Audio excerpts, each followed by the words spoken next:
Good afternoon all. माझं नाव सचिन ठाणेकर आहे. मी ठाणा महाराष्ट्र गावातून आलेलो आहे. तर माझ्या काकाला हार्ट अटॅकचं शिकायत होती. तर त्यांना अँजिओग्राफी केल्यानंतर डॉक्टरनं 1-3 ब्लॉकेज सांगले होते. तर आम्ही ॲलोपॅथी चूज न करता आयुर्वेदिककडे आलो आहोत. त्यातल्या त्यात महादेवबाग हॉस्पिटलचं आम्हाला कळालेलं आहे. तिथलं मेन ब्रँच खोपोलीत आहे.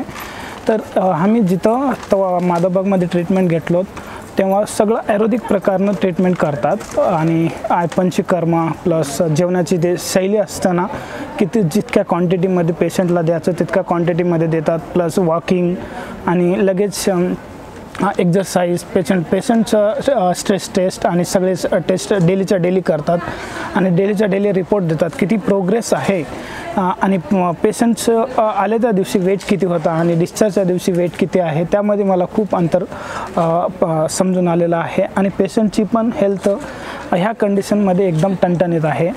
सर त्यामुळे मी महादेवबागला थँक्यू आणि माझ्या काकाची तब्येत आणि हेल्थ चांगली केल्याबद्दल महादेवबागचे मी कृतज्ञ आणि I always respectful to the Mahadevbag. Thank you.